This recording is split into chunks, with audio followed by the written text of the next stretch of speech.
Araw po sa ating lahat. Ako po si Noel Ocampo Reyes, Assistant Secretary for Strategic Communications. At the same time po, spokesperson ng Department of Agriculture. Ito na po ang ating 123rd virtual presser ng IATF Task Group on Food Security na pinungunahan po ng Department of Agriculture sa pamumuno ni Secretary William Manong Willidar. Katuwang po natin ang 22 pang ahensya ng pamahalaan na tinutugunan po ito ang mga problema natin sa food security. Dahil malaki po itong task group na ito, hinati po sa siyam na sub-task group. Ito po ang mga food resiliency, energy, food value chain and logistics, water, agribusiness, food procurement and distribution, economic intelligence, strategic communications, and aquaculture and fisheries. Isa po sa pinakamahalagang industriya ng Philippine agriculture ang pangisdaan. In fact, pangatlo po sila, no? Crops, livestock and poultry, and fisheries. Dahil po tayo ay isang archipelago at napapalibutan ng mga karagatan at iba pang yamang tubig, milyong-milyong Pilipino po ang umaasa sa local fishery industry bilang pangunahing pinagkukunan ng pagkain at kabuhayan. Kaya naman po patuloy ang nagpapatupad ang DA ng mga proyekto at programa para siguraduhin na manatiling sapat ang supply ng ating mga pangunahing fishery products at matatag ang kabuhayan ng ating mga mangingisdang Pinoy. Ngayong hapon po, bisita natin, mapalad po tayo, dalawa po sa mga haligi ng ating fishery sector. Unang-una na, kasama natin sa studio dito sa Department of Agriculture, si Undersecretary Cheryl Marie Natividad Caballero. Ang haba po, Yusek Ching Caballero for Agri-Industrialization and for Fisheries. Yusek Ching, good afternoon. Naimbag nga malam. Good afternoon, Sec Noel. Naimbag nga malam king ka at saka ating mga tagapakinig. Magandang hapon po sa ating lahat. Yan po. At kauna-unahan po, kasama rin natin ang ating Director ng Bureau of Fisheries and Aquatic Resources. Yan po, nasa isang location dito sa Quezon City, si Director Eduardo Gongona. Director Ed, magandang hapon po.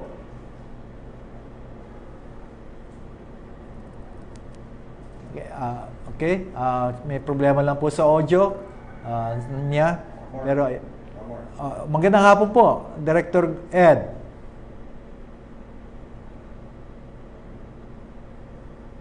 Hello, anyway, sir. Thank you very much.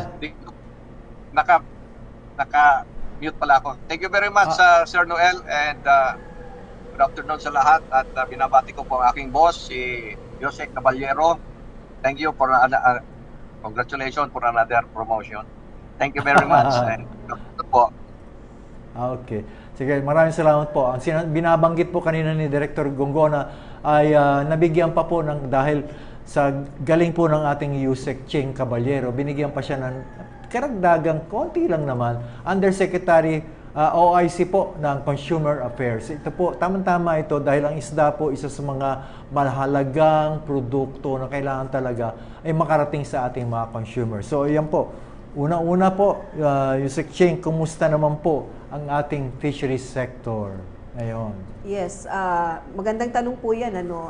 Alam naman po nating lahat na ang pangisdaan ang ating alternative source and evolving na ating preference for source of protein. Ito po ay isang mekanismo at realisasyon na kahit sa panahon ng pandemya, pwede tayong maging healthy and nutritious. And so the fisheries sector continues to build up its support system to help improve our fisheries and develop the industry that goes with it. Okay. Yung pong ating sinasabi, pinapalakas pa ang fisheries sector. Isa po dito sa mga policy natin ay yung magkaroon po ng closed fishing season. Siguro, ipaliwanag natin sa ating mga nakikinig, nanonood, kung bakit po may closed fishing season.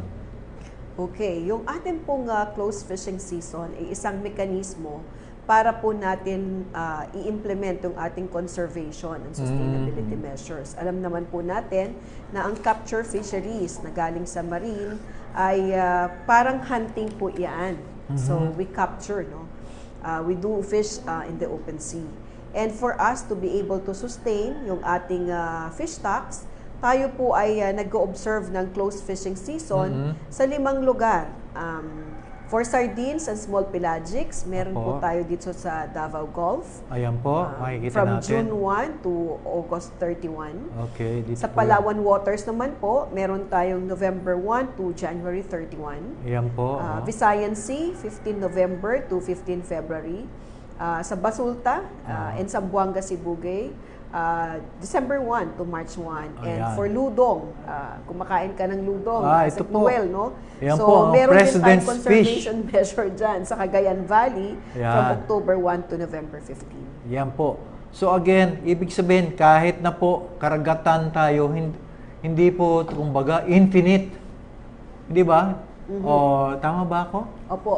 Kasi ating isinasa katuparan din na hindi lang para sa present generation ng ating tutugunan. Yeah. We have to think of intergenerational benefits at isa pong mekanismo yan na pangalagaan natin at i-observe ang closed fishing season para yung ating mga anak at apo ay meron ding ma-enjoy na the same species kagaya nung nakakain natin pangkasalukuyan.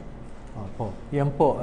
Again, ito, in summary, ito po nabanggit kanina ni Yusek Cheng, ano? Ito po nakikita natin sa isang table dito, yung pong fishing grounds natin at kung anong period. Again, sardines and small pelagics po. Yung maliliit lang po, hindi yung malalaki. Kunyari, mackerel, tamban, at bonito. At syempre po, ang galunggong. Yan po. Apat na dito, sardines and small pelagics at ludong sa Cagayan Valley. Yan po. So ito po, pumunta naman tayo sa aquaculture na kung saan, syempre po, busy din po ang Bureau of Fisheries dito. At siguro matanong natin, no, at hindi pa muna, no, ini-establish lang po natin ang ating signal kay Director Gungona. So, kindly do walk us through sa ating mga kababayan kung ano po naman ang ginagawa natin para mapataas natin yung sa aquaculture side. Ano mga initiatives or whatever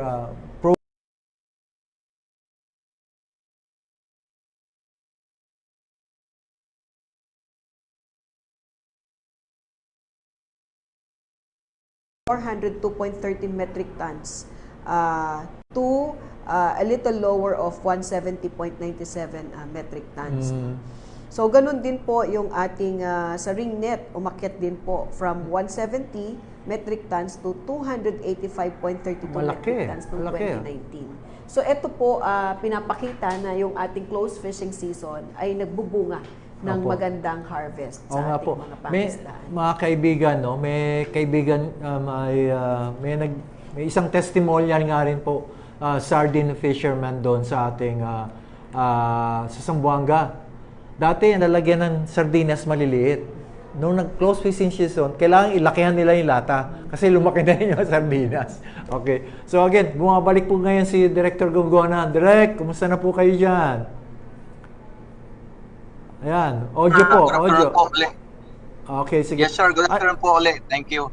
Okay. Sa area naman po ng Bureau of Fisheries, ano po ng mga initiatives natin para doon po sa aquaculture naman? At maganda po yung isang balita kanina, nabasa ko yung tilapia hatchery dyan sa Los Baños, Laguna. Ang ganda na ng produkto, ibig sabihin ng resulta. So, ikwento nyo nga po, Direk Gungona, on the aquaculture side naman sa atin. Ano po mga initiatives ng Bureau of Fisheries? Yes sir, actually, mas nakakaalam nito si Jose Caballero dahil siya yung chairman ng Aquaculture Interagency Task Force. Pero masabi ko na lang po na talagang paunti-unti po yung aquaculture because we believe na ito ang future ng fisheries. Nadi-develop na po natin siya. Ang challenge ito is yung 2%, 3% growth. Okay. Pero nabibigyan po tayo ng challenge ito and the last na na-report ko dito ay yung kasi ang aquaculture, ang problema po kasi niya ay una pigs, pangalawa yung nanay, broodstock, and then of course yung fry. Kailangan, Ayan po. hello? Yes, tama po. Kailangan maproduce po natin yun. Kaya nga, yung sa broodstock development po natin, from nakapagdagdag na tayo ng every year ng 4,000 functioning nanay sa balok. Yan ang sinasabi mga breeders. po. Ang mga And breeders then, po. of course, dun sa price sufficient. Okay.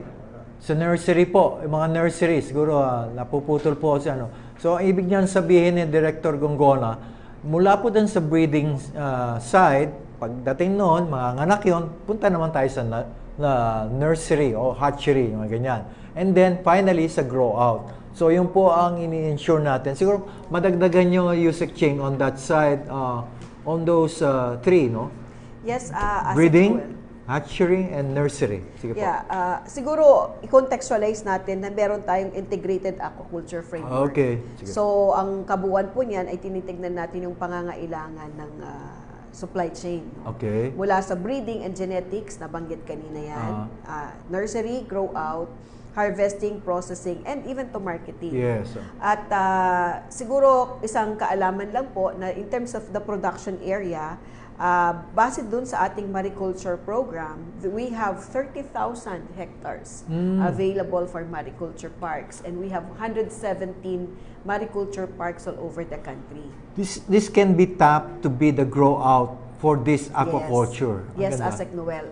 Ang konteksto po niyan ay i-develop natin yung cluster-based production so that we look at it in terms of enterprise and not only yung marginal production Pero areas. we have to start with the breeders. Do we Yes. have enough or kailangan damihan pa yan? Yeah. Sabalo or yung mga breeder tilapia or whatever.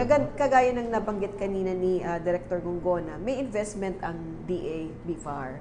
Ganun pa man, tinitignan natin yung private sector participation because they can invest more. You know, they can...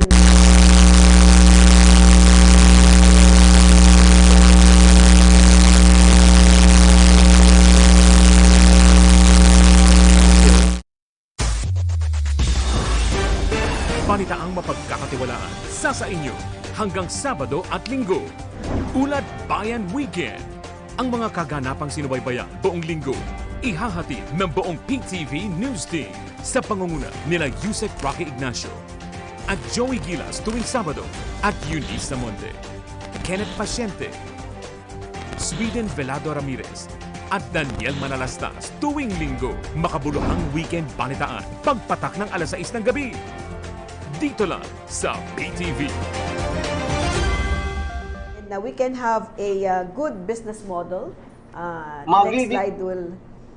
The next slide will give us this business model wherein there is a strong community integration. Okay. So kasama po dito yung fingerlings from tilapia hatcheries, nurseries, fish, feeds, manpower, and grow out, and of course yung domestic market and processing plants. Kailan po natin uumpisahan ito, Yusek Ching? Ito, is it ongoing or do I have to expand? Or? Yeah.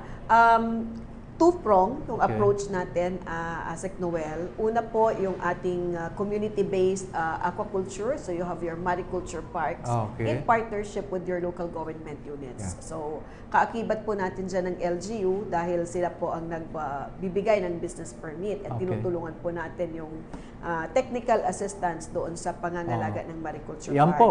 Sample po yan, mga kaibigan, no? Saan banda po ito? Itong nakikita natin. Sa ano po ito, Asek Noel?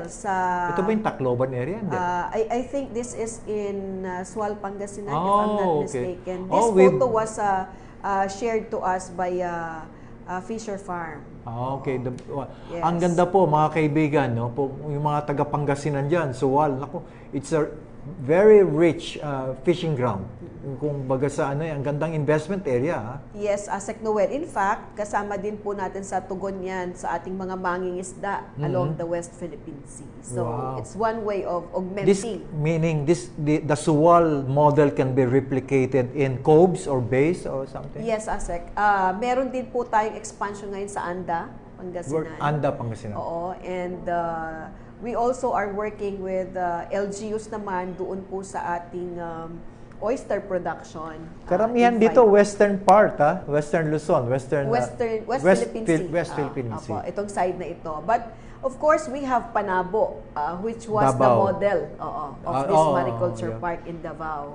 So, yun po ang ating pinag-umpisahan. And matutuwa po kayo, no, dahil for every 500 cages, the employment can lead to having 950 workers employed in that project. So, key po dito ang hindi lamang ang DA, local government units, pati yung private sector. Ito po, maganda po itong, siguro, paki-explain nga po ito. Maraming dito, nakikita ko sa ating frame na ang dami pong private sector dito. Kindly explain it, Yusek Cheng. Gagaya ng nabanggit ko, ang aquaculture po ay isang pagtugon sa ating pangangailangan ng pagkain to ensure food security and of course ensure that livelihood will be there and scale up businesses. Alam naman po natin na ang ating pamahalaan ay hindi niya kayang tugunan yung lahat ng pangangailangan bagkus buksan ang mekanismo of engagement in terms of private Maganda sector po ito, parang may Pulilan, Bulacan, sa Baybay, Leyte, Infanta, Quezon, Batangas, and Tierra del Norte. Saan po ito? Ito po sa Quezon. Meron po kasi Fisher tayong Farm in Sual, no? Yes, meron po tayong sub-task group on aquaculture under the task group Food Security headed by Secretary Dar. And isa pong mekanismo ay magkaroon ng sub-task group focusing on aquaculture. Wow. So we have NIA as member, DNR, DOE, DSWD, DILG, and of course, the private sector practitioners dito po sa aquaculture. Sige po. Maraming salamat po, Yusek Cheng. At this point po, sagutin po natin yung mga katanungan ng ating mga kasama sa media. Ito po, yung tanong kanina ni Aileen Mencias ng Abante, yung close fishing season, nasagot na po yan. Itong pangalawa niya, papaano sisiguruhin ng DA na hindi sasabay ang dating ng imported fish o yung arrival sa panahon ng pumapalaot? Ibig sabihin, dapat maganda yung ano natin. Una po balance. Yes. Yun pong Certificate of Necessity to Import na napirmahan ng ating Secretary Dar ay nakaakma sa, in anticipation of possible supply issues when we implement the closed fishing season. So, ito po, calibrated po yung pagdating ng ating isda. Base doon po sa closed fishing season. So, hindi po sabay-sabay yan. Tama. Dahil sa guidelines na nailatag ng ating secretary, on a monthly basis, at the onset of the closed fishing season, dumadating siya by lot o by lote. So again, let's welcome back Director Gongona, no? Yung signal lang kasi ito, malinaw. Director Gongona, kumusta po kayo? Director Ed? Director Ed? Hello? Ayan po, nakikita niyo sa screen. Director Ed? Kumusta na po kayo? Wala pala. Anyway, so ating pong balikan ang ito po, kumusta naman po yung fish supply sa Metro Manila? Ang ating pong kaya yan po tayo gumagawa ng ganung polisiya, during closed fishing season, nag-aalaw tayo ng imports to come in to stabilize supply. So, what's the situation now, Yusek Cheng? Yeah, in terms of the fish supply for Metro Manila, number one, we are cognizant that Metro Manila doesn't produce its fish, except that malapit siya sa Laguna Lake, sa Regions 4A and 3. Kaya yan nanggagaling po ang supply natin mula sa aquaculture. Patuloy naman pong minomonitor natin yung volume at ang one indicator of supply availability is a stable price. In terms of bangus, the price for wholesale is around 120 to 140. Okay. And the retail price in 10 wet markets being monitored is 180. Ganun naman po sa tilapia, nasa 80 to 90. And then ang selling price sa wet market is 120. Okay. Of course, yung local galunggong natin, ay nasa 155 to 178. Okay. Ito po ay galing sa Northern Palawan. And the retail market, retail price rather, is around 200 to 280. Okay. So I understand doon sa guidelines mga kaibigan nung pagpapasok ng ating imports ay specific doon sa wholesale price na kung sino man ang maaprubahang importer ay yung 88 ang wholesale price na po or lower, and then they can sell it. Of course may konting karga yan, pero siguro nakikita natin nasa 100, 120, no? Sana ganun ang presyuhan, so hindi masyadong kababaan. Okay. Yeah, explain ko po yung 88, no? Okay. Dahil last year Why that figure? Yeah, nagkaroon po tayo ng auction last year. Okay. And it was the first time that the secretary wanted to have a systematic way of managing imports for wet market.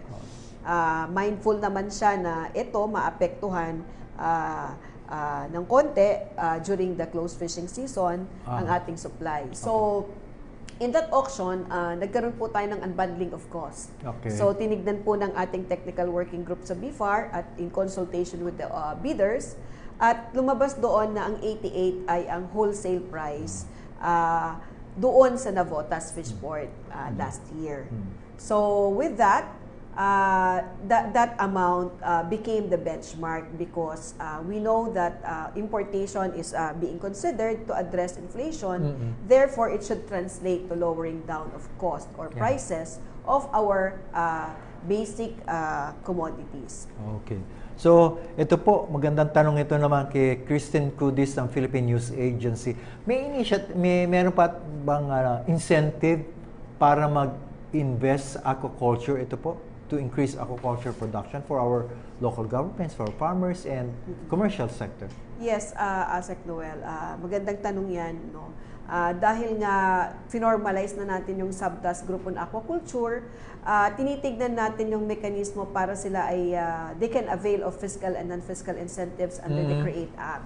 So we are coordinating with the Board of Investment to help our investors, no, kahit maliit lang po tayo, no, ano ba yung tax incentives na pwede nating ma-avail. What are the support that we can secure from other agencies like BFAR and NFRDI. And mabanggit ko rin, Asek Noel, na ini-enhance natin yung partnership with SIFTEC or the Southeast Asian Fisheries Development Yan po ay sa Sector. Tigbawan, Iloilo. Yes. So yun pong teknolohiya na kanilang napag-aralan which can be now ready for commercialization will be made available for our aquaculture farmers. Maganda po. Ito, nako, kamag-anak si Annabel Surara, ang tanong niya tungkol kay Jose Marichan. Hindi, bare months na daw kasi, are we expecting na tataas ang presyo ng isda? Will it be stable for the rest of the year, the holiday season? Well, we look at the patterns over the years. If there will be some substitution, which we expect to happen, because the other sources for protein may not be as available, or nakikita natin kung mas mataas ang demand at mas manipis ang supply, posibleng magkaroon ng ugnayan. But kaya nga ito, titignan po natin, Asek, na hindi lang tayo sa capture fisheries na bubuhay. Meron tayong aquaculture. So yan po ang kagandahan ng pangisdaan. Kung meron tayong close fishing season, meron naman tayong panahon ng harvest sa aquaculture. So it's really a balancing act, and this importation would just be there to augment the possible supply. Ito naman, social impact naman daw. Tanong ni Michael Guyagoy ng DCXL RMN, if you're familiar po, or aware, meron daw po mga reclamation dito sa Manila Bay, at paano natin matutulungan yung mga displaced fishermen, lalo na po, kumusta naman po doon sa area yon? Yeah, dito po sa FMA 6 po yan, Metro Manila area. Ang atin pong pangisdaan ay we manage now through clusters or the fisheries management area. So ecosystems-based approach po. So doon po sa mga maapektuhan, meron tayong mekanismo na pinapa-introduce sa kanila yung if they would like to go into aquaculture, which is basically yung oyster production.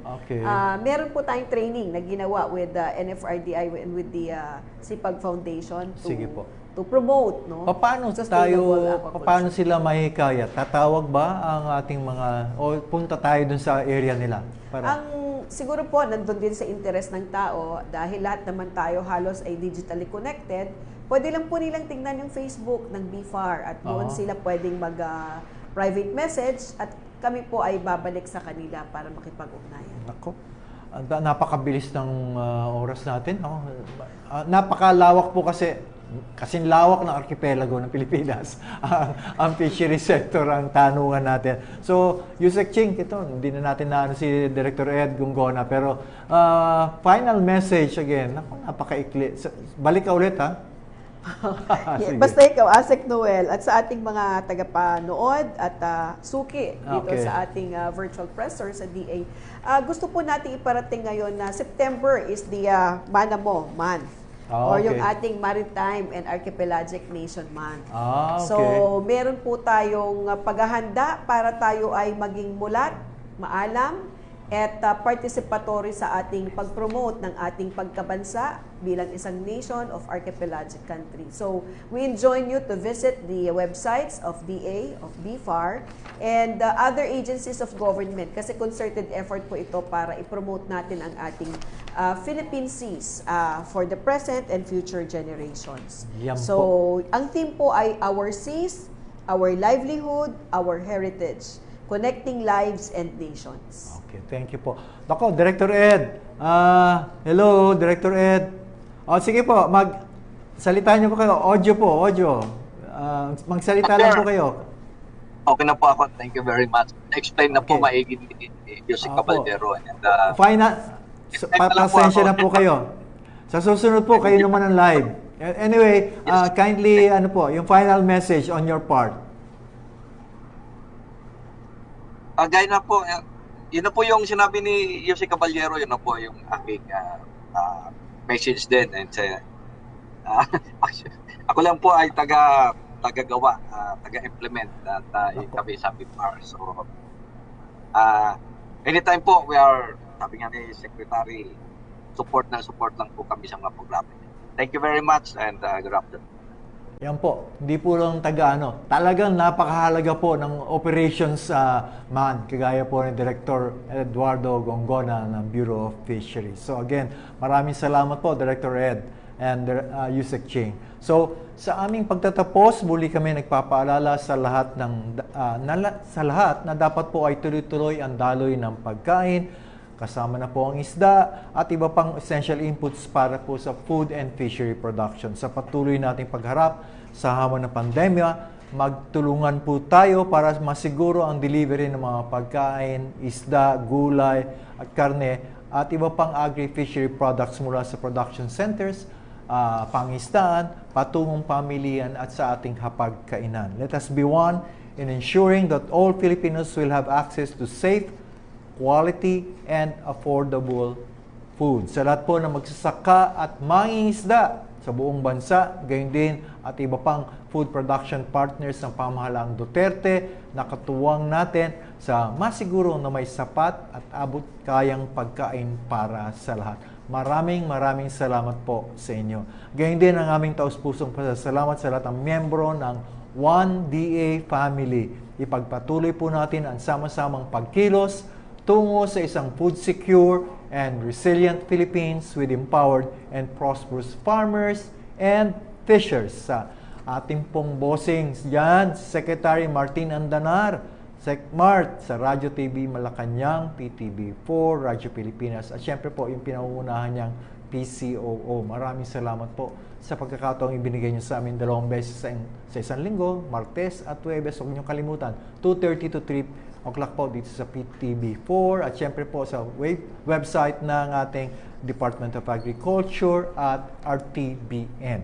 Please visit our website da.gov.ph and like our official Facebook page, Department of Agriculture Philippines. Send us a tweet through official Twitter account at Manong Willie. Para po sa mga past presser at nais niyong panoorin at iba pang video tungkol sa agrikultura, pangisdaan, please visit and subscribe to our Ani at Kita YouTube channel of the Department of Agriculture. Hanggang sa susunod na virtual presser, ako po si Noel Ocampo Reyes, si Yusek Ching Caballero, at si Director Ed Gongona ng Bureau of Fisheries. Magandang hapon po sa ating lahat.